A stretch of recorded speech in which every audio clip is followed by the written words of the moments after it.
अथ मुनिसुव्रत जिन स्तवम अधिगत मुनिसुव्रतस्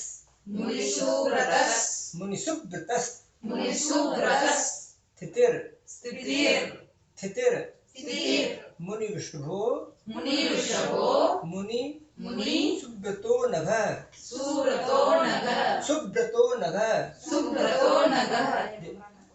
मुनि परिषदि निर्भवौ भवा नुडु परिषत् वीत सोमवत् पुनः एक बार अधिगत मुनिसुव्रतस् स्थितिर मुनिवृषभो मुनिसुव्रतो नघ मुनि परिषदि निर्भवौ भवा नुडु परिषत् वीत सोमवत्। हाँ, अच्छा एक बार और अच्छे से पढ़ते हैं। अधिगत मुनिसुव्रत स्थितिर मुनिवृषभो मुनिसुव्रतो नघ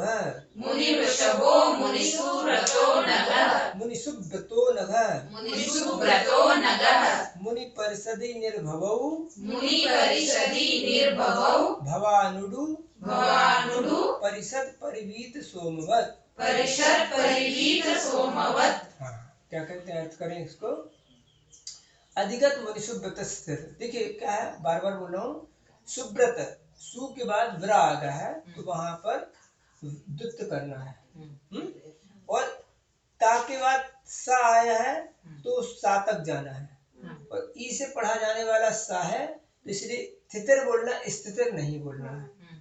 पुनः इधर आया मुनिसुव्रत तो सु के बाद व्रत आया है तो उसको भी सुव्रत बोलना है ना?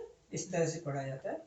अब लीजिए कि जिन्होंने मुनियों के उत्तम व्रतों को स्थिति को अधिगत सुनिश्चित कर लिया था, प्राप्त कर लिया।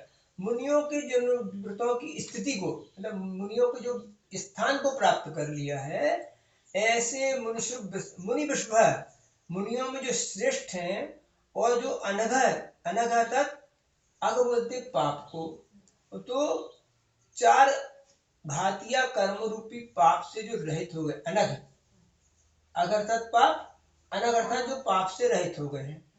भगवान ऐसे आप मुनिसुव्रतनाथ हे मुनिसुव्रतनाथ, आपने अपने नाम को सार्थक किया, मुनियों के सुव्रतों को धारण कर लिया, मुनियों के सुव्रतों को, अच्छे व्रतों को धारण कर लिया है, ऐसे आपका नाम मुनिसुव्रतनाथ सार्थक है। मुनि परिषदि अर्थात मुनियों की परिषद। मुनियों की परिषद क्या कहलाती है? समोषण की सभा। उनके बीच में उडु परिषद परिवीत सोमवत, नक्षत्रों के समूह से घिरे हुए चंद्रमा के समान निर्भवौ, सुशोभित हो रहे। इससे पहले भी उन्होंने कहा था कि समोषण की सभा में आप चंद्रमा के समान हैं और चारों तरफ नक्षत्र और ताराओं के समान आपके मुनि समूह और अथवा देव, इंद्र, तिर्यंच सभी चारों तरफ से घेर कर आपको बैठे। बड़ों का नाम ले लिया और छोटों का नाम नहीं लिया, लेकिन अकेले वहां मुनि की सभा नहीं है, मुनि भी हैं, गृहस्थ भी हैं, चक्रवर्ती है, सारे देव देवियां हैं और तिर्यंच है। इसकी 12 सभा का नाम समोषण है। मात्र मुनियों की सभा का नाम समोषण नहीं। मुनि घेर के नहीं बैठते, एक खंड में मुनि है, उधर श्राविकाएं हैं, यहाँ पर तिर्यंच है, उधर चारों प्रकार जो भी देव देवियां हैं सबकी देवी, इस तरह से पूरे 12 खंड बनती हैं। परिणत शिखी कंठ रागया कृत मद निग्रह विग्रह हा भया विग्रह हा भया तव जिन तपसः प्रसूतया ग्रह परिवेश परिवेश रुचेव रुचेव शोभितम। शोभितम। पुनः एक बार, परिणत परिणत शिखिकंठ रागया शिखिकंठ रागया कृतमद निग्रह कृतमद निग्रह विग्रह विग्रह हाभया हाभया तव जिन तपसः प्रसूतया ग्रह परिवेश रुचेव शोभितम। हाँ, कहते हैं कतमत निग्रह भया, अतः जो उन्होंने काम अथवा अहंकार का निग्रह कर दिया। कृत अर्थात किया, क्या? मद निग्रह, मद अथवा अहंकार का अथवा काम का जिसने निग्रह कर दिया। निग्रह कर दिया मतलब उसको समाप्त कर दिया। जिन्ह ऐसे जिन अर्थात पूर्व में जो हमने कहा मुनि सुब्रतनाथ भगवान अथवा 24 तीर्थंकर अथवा सामान्य से सभी तीर्थंकर। परिणत शिखिकंठ रागया, तरुण मयूर, जो मयूर होता है ना, मयूर के कंठ के समान वर्ण वाली सुब्रतनाथ भगवान का रंग कैसा था? श्यामल वर्ण। श्यामल वर्ण मतलब काले नहीं, मोर के नेवलू के कंठ के समान, है ना। पूरे पंख में अलग कलर होता है, चोंच में अलग होता है, पैर में अलग होता है, कंठ में, जिसको अपन आजकल नेवी ब्लू बोल सकते हैं, डार्क ब्लू बोल सकते हैं, उस तरह का कंठ था। फिर क्या हुआ था? तप से प्रसूति, तप से उत्पन्न, प्रसूति बोलते ना, बच्चे की प्रसूति हो रही है, वहाँ प्रसूति घर में, प्रसूति मतलब उत्पन्न होना। तो जहाँ तप से प्रसूतिया, तप से जो उत्पन्न हुआ, तृतीया का एक वचन, तप से उत्पन्न। विग्रह भया, क्या कहते हैं? आपके शरीर की आभा चारों ओर वाली दीप्ति। हाँ, आभया, विग्रह हाभया, इसलिए विग्रह भया, विग्रह भया नहीं पढ़ो सब लोग कैसे पढ़ते हैं? विग्रह भया, विग्रह भया, विग्रह भय, ना तो विग्रह से कोई मतलब है और भय से कोई। आभया, आपकी आभा कैसी है? आभा बोलते हैं ना, आपका आभा कैसी है? शरीर की आभा चारों ओर से जो फैल रही, दीप्ति फैल रही। ग्रह परिवेश रुचिर शोभितम, चंद्रमा के परिमंडल की दीप्ति के, देखा आपने? चंद्रमा के पास आजू बाजू इसके तेज ऐसा रहता है। अपन चेहरे देखते, चेहरे के बाद आजू बाजू गोल परिमंडल ऐसा आभा मंडल दिखाया जाता है। अब वो धीरे धीरे ऐसा डाउन हो जाता है, तो उसको उतना तो नहीं दिखाएंगे, तो डार्क में दिखाते हैं। तो इस तरह से आपकी जो कांति थी वो ऐसी लग रही थी जैसे आप चंद्रमा का आभा मंडल दिख रहा है, उस तरह से आपकी। तो यहाँ पर क्या ना, विग्रह हा भया पढ़ना चाहिए। जो विग्रह भया पढ़ते हैं शायद यहाँ के हिसाब से वो ठीक नहीं। आगे चलते हैं अपन। शशि रुचि शुचि शुक्ल लोहितम सुरभितरम विरजो निजम वपुः तव शिव मति विस्मयम् यते यदपि च वाङ् मनसीय मीहितम्।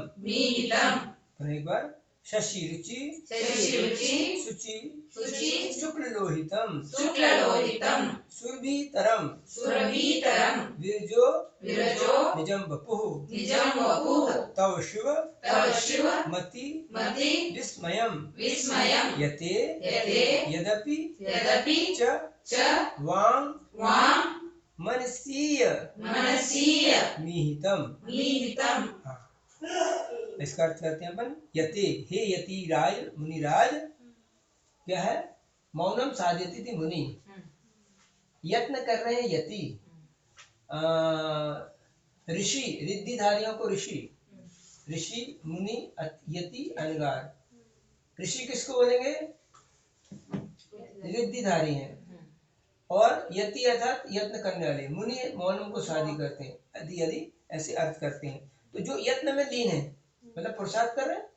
अभी क्या करेंगे? मुनि दशा में छठे सप्तम गुण स्थान में, फिर श्रेणी का आरोहण करेंगे, चपक श्रेणी करेंगे, फिर 12वां गुण स्थान प्राप्त करेंगे, 13वां गुण स्थान प्राप्त करेंगे, मोक्ष जाएंगे। यत्न चालू है, अभी रुका तो नहीं। और ये क्या होते हैं मुनि महाराज, जितने तीर्थंकर होते हैं ये वर्धमान चारित्री होती है। वर्धमान चारित्री का मतलब है प्रति समय प्रति समय प्रति समय प्रति समय प्रति समय हर अंतर मुहूर्त में उनकी प्रवृत्ति उत्कृष्ट ही होती जाएगी, उनके परिणाम भी उत्कृष्ट ही होते जाएंगे। 12 साल तपस्या की, 1000 साल तपस्या की, चाहे जितने साल तपस्या करें, जन्म के तीर्थंकर भगवान को मात्र तीर्थ प्रवर्तन करने के लिए 8 वर्ष एक पृथक्त्व काल, मतलब एक पृथक्त्व 3 वर्ष से अधिक और 9 वर्ष से कम, इतना तो तीर्थ प्रवर्तन करना ही पड़ता है। ऐसे में तीर्थ प्रवर्तन करना पड़ता है, तो अपनी आयु की 8 वर्ष अंतर मुहूर्त के लेके वो वर्धमान चारित्री हो सकते हैं। तो इतने समय तक अगर चारित्र कर रहे हैं तीर्थंकर, केवल शायद हो सकता है, तो जैसे महावीर स्वामी आदि हुए तो 30 वर्ष से पहले मोक्ष घर नहीं छोड़ सकते, क्योंकि उनको एक परिहार विशुद्धि संयम होता है, ऐसा हमारा चिंतन है। तो 30 वर्ष के पहले कोई तीर्थंकर घर से बाहर नहीं निकल सकता है। तो उतने जितने भी दीर्घ काल है, एक पूर्व कोटि काल में 30 वर्ष कोई कम ज्यादा बहुत नहीं होता है, और 9 वर्ष भी कोई बहुत नहीं होता। इतने दीर्घ काल भी अगर वो चलेंगे तो उनका बड़े मतलब आत्मा के परिणाम बढ़ते ही जाएंगे, ये कहलाता है। मतलब गिरेंगे भी, जैसे समझ लो कोई व्यक्ति गिरा, तो कहाँ से गिरा, 100वें नंबर से गिरा, तो यहाँ पर आया 1 नंबर पे मान लो, फिर अब जाएंगे तो 101 पे गए, फिर उधर 101 से गिरे तो इधर 102 पे आएंगे, फिर उधर चढ़े तो 103 पे गए, गिरे तो इधर आए 104 पे, अब गिरे तो 105 पे जाएंगे, जाएंगे तो 105 पे जाएंगे, उतरे तो फिर 100 इधर 6वें नंबर पे गिरे, तो इधर गिरेंगे भी तो कम स्थान पे गिरेंगे, चढ़ेंगे तो उससे ऊपर के स्थान पे चढ़ेंगे। ये लब्धि स्थानों के बारे में कहा जाता है। तो कहने का मतलब जो यत्न करने में लगे हुए हैं। शुचि शुचि शुक्ल लोहितम, चंद्रमा की किरणों के समान निर्मल एवं सफेद खून से युक्त, उनका चंद्रमा कैसा है, लोहित कैसा है, रक्त कैसा, लोहित सफेद है ना, शुक्ल है, सफेद शब्द उर्दू, शुक्ल शब्द संस्कृत या हिंदी। तो चंद्रमा की किरणों के समान निर्मल, जिनका खून शुक्ल है, सफेद है ना, बिड़ी बिड़ी है ना, सुरभितरम। अब देखो लोग क्या पढ़ते हैं, सुरभितरम, सुरभितरम, सुरभितरम नहीं है, सुरभितरम, तर प्रत्यय लगाते हैं श्रेष्ठता के अर्थ में, है ना, तो उसमें सुरभितरम अथवा जो सुरभि मतलब फैल रही है, तो कह रहे हैं कि अत्यंत सुगंधित। हाँ, ये अत्यंत सुगंधित अर्थ में नहीं है, फैलने के अर्थ में नहीं है। तो तर प्रत्यय है, तम तर ऐसे प्रत्यय है, तो उसके लिए श्रेष्ठतर शब्द आ रहा था, श्रेष्ठतर, श्रेष्ठतर मतलब श्रेष्ठ में भी श्रेष्ठ, श्रेष्ठतम श्रेष्ठतर, तो श्रेष्ठतम से श्रेष्ठतर और बेहतर, तो इसी तरह से सुरभि तरम, तो जो सुरभि शिष्टता को प्राप्त हो गई है, अत्यंत सुगंधित, विरजह रजत रज रहित, क्या होगी, वीरजह रज से रहित। अब ऐसे अपन विरजह, विरजह पढ़ते हैं, वीरजो वीरजो, विरजह विरजह नहीं बोलो, वीरजह ऐसा पढ़ना चाहिए। तब आपका निजम वपु, अपना शरीर, शिवम अत्यंत शुभ तथा अति विस्मय, अत्यंत आश्चर्यकारी है, और वांग मनसी, देखो वांग ग सुनाई नहीं दे, वांग मनसीय मिहितम, वचन और मन की भी ईहितम जो चेष्टा थी वह भी अत्यंत विस्मयकारी थी। अगर विस्मयकारी नहीं होती तो इंद्र 1000 नेत्र क्यों बनाता है, इंद्र देवों में भी सुंदर नहीं था इतना कोई, तो ऐसा तो नहीं लिखा कि इंद्र ने कोई देवी को देखने के लिए 100 1000 आंखें बनाई, या किसी इंद्र को देखने के लिए 1000 आंखें बनाई, नहीं, तीर्थंकर भगवान को देखने के लिए 1000 आंखें बनाई। हाँ, वो विक्रिया करता है, विक्रिया किस लिए करता है, यहाँ भी देखना, वहां भी देखना, वहां भी जाना, वहां भी जाना, तो इसको देखता है। समझ लो अपन को अपने यहाँ जो सीसी कैमरा लगाते हैं ना, कि भाई अब एक जगह बैठ के हम सब कमरों की निगरानी कैसे करें, तो हमने कैमरे लगा दिए। ऐसे ही उसने भी अपने सब जगह देखने को रूप बनाए, लेकिन एक व्यक्ति को देखने के लिए 1000 आँख नहीं बनाई। अब इस क्षेत्र में भी पंचकर्णक हो रहा, उस क्षेत्र में भी पंचकर्णक हो रहा, उस क्षेत्र में पंचकर्णक हो रहा, तो कहाँ कहाँ जाएगा? क्योंकि एक सौधर्म इंद्र के जीवन में 170 तीर्थंकर भी एक साथ हो सकते हैं, और तीर्थंकरों का वही मात्र कल्याण नहीं करता होगा, अन्य जो केवली भगवान है उनके में भी उपस्थित होता होगा, या उनकी व्यवस्था बनाता होगा, देखा नहीं है? तो उसको कहाँ कहाँ जाना भाई? फिर अपने देवी देवताओं को भी प्रसन्न करना है, तो कहाँ कहाँ जाए? तो उसने रूप बना लिए। लेकिन ये नहीं देखा कि एक देवी को देखने के लिए या एक देवता को देखने उसने 1000 नेत्र बनाए। तो कहने मतलब आश्चर्यकारी आपका जो शरीर था, और इसी तरह आपकी मन वचन काया की चेष्टा भी अति विस्मय। कैसी अति विस्मयकारी? गृहस्थ दशा में, मतलब गृहस्थ नहीं, मुनि दशा में हूँ वहाँ अंजलि बनाना, तुम्हें आशीर्वाद देखना देना, और तुम्हें देख के मुस्कुराना, ये नहीं होता, ये अखंड मौन में दोष है। यानी हमें देखो, बोलते हैं नजरों से नजरों की मुलाकात हो गई, दोनों रही खामोश और बात हो गई। आपने देखो, आपने हमारी तरफ देख लिया, हमने मुस्कुरा दिया, इसका मतलब महाराज जी हमें पहचान गए। भले महाराज जी पढ़ रहे हैं, महाराज जी कुछ कर रहे हैं, प्रवचन कर रहे हैं, देख लिया तो मंच पे से मुस्कुरा दिए, समझ में आ गया कि हाँ महाराज जी ने हमें देख लिया और पहचान लिया, ये आ गए। बातचीत हो गई ना, इतनी बातचीत तो हुई ना। जैसे आप मान लो पूछो महाराज जी आपका स्वास्थ्य ठीक है, आहार कैसे हो गया, मुंडी हिला दी, कुछ कर दी, इसका मतलब बातचीत तो हो गई ना, आपको समझ में आ गया, महाराज जी ने बोल दिया कि हाँ ठीक है, महाराज जी हम बैठे। या तुमने महाराज जी ने तुमने पूछा महाराज जी बैठ जाए, हम कुछ नहीं बोले तो भी समझ गए चलो बैठ जाए, महाराज जी कुछ नहीं। बातचीत हो रही है नहीं, ये बातचीत का नाम ही मौन का खंडन है, बस सीधी सीधी बात है। वो ना आशीर्वाद देते हैं, ना देखते हैं, ना सुनते हैं, ना कुछ करते हैं कि अच्छा ना बुरा, तुमने बिठा दिया तो बैठ गए, नहीं बैठा। और उनकी चर्या को कैसे समझते होंगे लोग?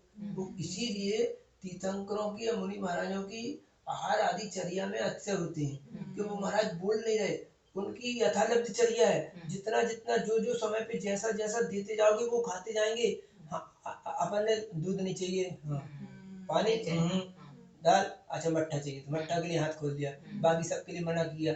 इसका मतलब बातचीत चल रही ना आपकी, मट्ठा, अब हाथ कर लिए, रोटी नहीं खाना, पानी पियेंगे, अब पानी नहीं पियेंगे, अब कुछ लेंगे, तो क्या हो गया? ये बातचीत चल रही है आपकी, मन में भी बातचीत चल रही है, तब आपको कैसे समझ आता? लेकिन उनकी चर्या ऐसी, उनको बात नहीं होता, इसीलिए आहार के समय अच्छे होते।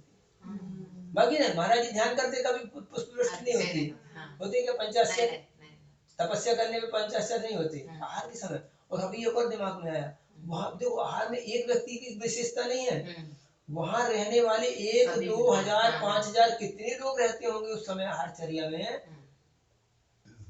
राजा के यहाँ आहार हुए तो वैसे थोड़ी कि राजा की एक ही पत्नी रहती है कि 20 रहती है, किसी किसी की कितनी रहती, और सब आहार देते कि नहीं देते, गांव वाले भी आके देते होंगे, नहीं देते होंगे तो उन्हें के राज महाराज में महल में कितने लोग होंगे, सब दे रहे, लेकिन सबने डिसिप्लिन के साथ काम करेंगे तो ये ऐसे होना, नहीं तो नहीं होना है। एक की विशेषता नहीं, भाई अंतराल होगा तो किसी के द्वारा भी हो सकता है ना, ऐसे थोड़ी कि अब उनके चौका में कोई गलती करे तो ही अंतराल। तो इस तरह से आपकी आश्चर्यकारी मन वचन काय की चेष्टाएं होती हैं, ये उन्होंने कहा। आगे चलते हैं।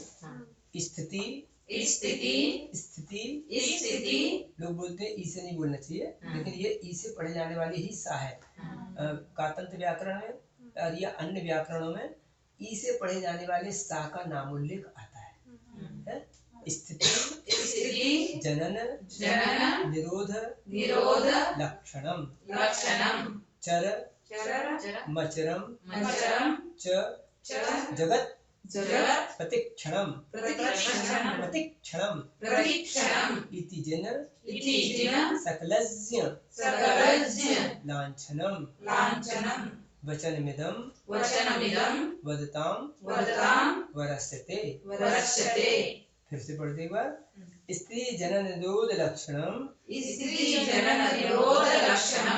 चरमचरम च जगत प्रतीक्षणम चरमचरम च जगत् प्रतीक्षणम् प्रतीक्षणम प्रतीक्षणम् इति जन सकलज्ज लांछनम इति न सकलज्ज लांछनम् वचनमिदं वचनमिदं वदतां वरस्यते। वदतां वरस्यते। हाँ, अब इसको भी जैसे पढ़ते ना, चरम चरम, चरम चरम नहीं पढ़ा जा सकता, चरम अचरम चरम अचरम, समझे नहीं? चरम चरम नहीं, चरम अचरम, चरम प्लस अचरम है? इसके साथ चरम अचरम। जैसे वो कोई कह रहा था ना कि ऐसा नहीं ऐसा पढ़ो, नहीं ये ऐसा नहीं पढ़ा जाएगा, चरम अचरम। चरम चरम बोले तो चरम दोनों एक से हो गए, अचरम शब्द नहीं सुनाई देगा। चलिए,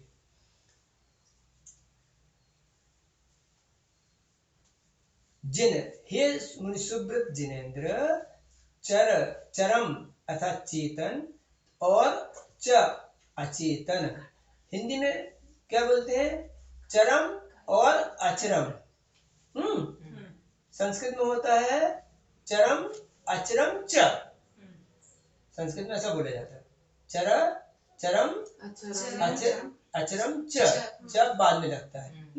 तो कह रहे हैं चरम अर्थात चेतन और अचरम अर्थात अचेतन रूप जगत, इस संसार को प्रतिक्षणम क्षण क्षण में स्थिति जनन निरोध लक्षण उत्पाद भय ध्रुव युक्त रूप लक्षण से युक्त है, जो इति इदम इस प्रकार का यह जो वदतां वरसते वक्ति प्रवृत्त करना, वक्तित्व आपने जो मतलब प्रवचन दिया, वचनम वचन है वह सकलज्ञ लांछनम सर्वज्ञ का चिन्ह है, आपकी सर्वज्ञता का द्योतक है। ध्यान रखना, यहाँ पर मुनि महाराज तीर्थंकर समदभट्ट स्वामी ने बहुत सी जगह लांछन शब्द का प्रयोग किया, लेकिन भगवान के लांछनों का वर्णन नहीं किया। आदिनाथ का लांछन बैल या गौ, हाथी, घोड़ा, इन किसी भी लांछनों का कहीं उल्लेख नहीं किया, किसी भी नामों का उल्लेख किया है लेकिन लांछन का प्रयोग नहीं किया। और ऐसा बोला जाता है, जो अपनी मूर्ति विज्ञान में है, वो 11वीं 12वीं शताब्दी के बाद चिन्ह दिखाई देते हैं, इसके पहले की मूर्तियों में चिन्ह नहीं मिलते हैं। तो इस चिन्ह का परंपरा कहाँ से प्राप्त हुई है, या इनके समय तक थी या नहीं, अब ये इतिहास और पुस्तकों को देखने से ज्ञात होगा कि ये चिन्ह का प्रयोग इन्होंने क्यों नहीं किया कहीं भी। तो ये क्या कह रहे हैं कि हे भगवान, आपके चेतन अचेतन पदार्थों को जानना, उनके उत्पाद व द्रव्य मतलब द्रव्य गुण पर्यायों को जानना, और उसका जो कथन करने का आपका एक तरीका है, वही आपकी सर्वज्ञता को द्योतित करने का, बताने का एक पहचान है। क्योंकि और जो व्यक्ति हैं वो सिर्फ वर्तमान पर्याय को देख के बताते, उत्पाद व द्रव्य का चर्चा नहीं कर पा सकते। कब करेंगे? जिसके पास सर्वज्ञता का ज्ञान होगा वही उत्पाद व द्रव्य की चर्चा कर सकता है। जिसके पास सर्वज्ञता का ज्ञान नहीं है, वह सर्वज्ञता का ज्ञान नहीं होने से आपके उत्पाद व द्रव्य वचनों का प्रयोग कर ही नहीं सकता। कैसे करेगा?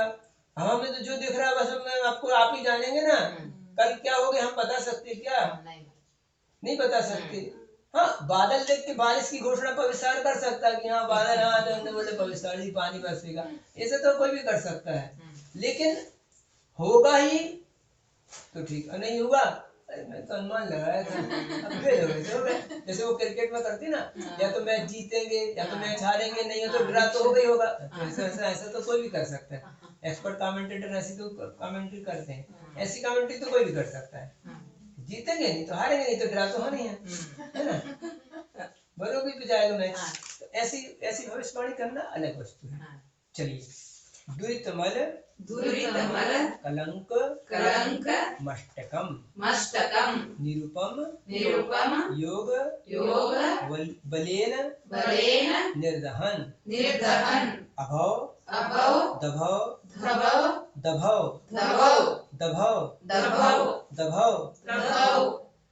अभव दभव सौख्यवान भवान भवतु भवतु ममापि ममापि भवोपशान्तिये भवोपशान्तये भवोपशान्तये। भवोपशान्तये। हाँ, एक बात और, दुरितमल कलंकमष्टकम् दुरितमलकलङ्कमष्टकम् निरुपम योग बलेन निर्दहन् निरुपमयोग बलेन निर्दहन् अभौ दभौ सौख्यवान् अभौ दभौ सौख्यवान् भवान् भवतु ममापि भवोपशान्तिये। भवान् भवतु ममापि भवोपशान्तये। अब क्या बोलते हैं, हे भगवान, निरुपम योग बलेन, अनुपम शुक्ल ध्यान के बल से, अष्टकम 8 प्रकार के, दुरितमल कलंकम कर्ममल रूपी कलंक को, निर्दहन जलाते हुए, भगवान आप अभव सौख्यवान मोक्ष संबंधी अतीन्द्रिय सुख से युक्त, अभव सुख जो कभी हुआ नहीं, जो कभी प्राप्त नहीं हुआ, ऐसे अभव सौख्यवान अवत प्राप्त हुए, ममापि मुझ समंतबद्ध के भी भवोप शांति संसार की शांति के कारण हो गए। देखो दूसरी बार मांग कर दी, अपने संसार की शांति की कामना कर दी दूसरी बार। ऐसी याचना, ऐसी कामना भगवान से करने में कोई, देखो हम मानते हैं कि हमारे, मैंने बोला ना, मैं मानता हूँ कि सब हमारे कर्मों के आदि के निमित्त से होता है, लेकिन हम अपने ऊपर ये श्रेय नहीं लगे, मैंने अपने कर्मों का नाश किया, ऐसा हाथ नहीं फैलाएंगे, बाहें नहीं फैल, भगवान आपके आशीर्वाद से मेरे कर्म शांत हो गए। मैंने बताया था ना, गुरुजी आपने हमें पढ़ाया, शिष्य गुरुजी बोलते बेटा तुमने पढ़ा, मैंने क्या किया, मैंने सबको पढ़ाया था, सब बच्चे एक साथ क्यों पास नहीं हुए, एक न कोई फर्स्ट आता, कोई पीछे से फर्स्ट, कोई आगे से फर्स्ट, ऐसा क्यों हुआ, तुमने जैसी मेहनत की, मैंने जो करना था मैंने कर दिया। तो इसी तरह से हमको अहंकार भी ना हो जाए, इसके लिए भी भगवान आप मेरे भाव को शांत कर दिए, मैं अपने भाव का शांत खुद कर लूंगा, अहंकार हो जाएगा। तो अहंकार ना जागे, इसके लिए भी एक भावना होती है, तो इसको भी समझना, अभव दभव है ना, अभवत भव सौख्यवान कई लोग पढ़ते हैं, अभवत भव सौख्यवान, तो अभवत भव सौख्यवान ना पढ़ के अभव दभव सौख्यवान ऐसा ही पढ़ना चाहिए। अब एक बार अपन क्या करते हैं, इसको क्रम से पढ़ देते हैं और गा के भी पढ़ लेते हैं, दोनों हो जाएगा। अधिगत मुनिषु व्रतस्थितिर अधिगत मुनिषु व्रतस्थितिर मुनि वृषभो मुनिषु व्रतो नघ मुनि वृषभो मुनिषु व्रतो नघः मुनि परिषदि निर्भवो भवा मुनि परिषदि निर्भवो भवा नुडु परिषद परिवीत सोमवत नुडु परिषद परिवीत सोमवत परिणत शिखि कंठ रागया परिणत शिखि कंठ रागया कृतमद निग्रह विग्रहा भया कृतमद निग्रह विग्रहा भया तब जिन तपसः प्रसूतिया तव जिन तपसः प्रसूतया ग्रह परिवेश रुचेव शोभितम् ग्रह परिवेश रुचेव शोभितम् शशि रुचि शुचि शुक्ल लोहितम् शशि रुचि शुचि शुक्ल लोहितम् सुरभि तरम विरजो निजम वपुः सुरभि तरम विरजो निजम वपुः सुरभि तरम विरजो विरनिजम वपुः सुरभि तरम विरजो निजम वपुः विरजो निजम वपुः विरजो निजम वपुः तव शिव मति विस्मयं यते तव शिव मति विस्मयं यते यदपि च वाङ् मनसीयमिहितम् यदपि च वाङ् मनसीयमिहितम् स्थिति जनन निरोध लक्षणम् स्थिति जनन निरोध लक्षणम् चर मचरम च जगत प्रतीक्षणम् चरमचरं च जगत् प्रतीक्षणम् प्रतीक्षणम् प्रतीक्षणम् प्रतीक्षणम् नहीं बोलेंगे, प्रतीक्षणम् प्रतीक्षणम् इति जन सकलज्ज लांछनम् इति जिन सकलज्ज लांछनम् वचनमिदं वदतां वरस्यते वचनमिदं वदतां वरस्यते दुरितमल कलंकमष्टकम् दुरितमल कलङ्कमस्तकम् निरुपम योग बलेन निर्दहन् निरुपम योग बलेन निर्दहन् अभव दभव सौख्यवान अभव दभव सौख्यवान भवान भवतु ममापि भवोपशान्तिये। भवान् भवतु ममापि भवोपशान्तये। इसको गा के पढ़ देते हैं, आप सभी सुनेंगे। अधिगत मुनि सुब्रत स्थितिर मुनि विशुभो मुनि शुभ्रतो नभः मुनि परिषदि निर्भवो भवा नुडु परिषद परवीत सोमवत परिणत शिखि कंठ रागया कृतमद निग्रह विग्रह भया तब जन तपसः प्रसूतिया ग्रह परिवेश रुचि शोभितम शशि रुचि शुचि शुक्र लोहितम सुरभितरम वीरजो निजं वपुः तव श्योमति विस्मयं यते यदपि च वाङ्मनसीयमीहितं स्थिति जनन निरोध लक्षणं चरमचरं च जगत् प्रतिक्षणम् इति जन सगलज्ज लाञ्छनं वचनमिदं वदतां वरस्यते द्वैतमलकलङ्कमष्टकं निरुपम योगबलेन निर्वहन् अभौ सौख्यवान् भवान् भवतु ममापि भवोपशान्ते इति श्री मुनिसुब्रत नाथ जिन्दाय नमो समन्त।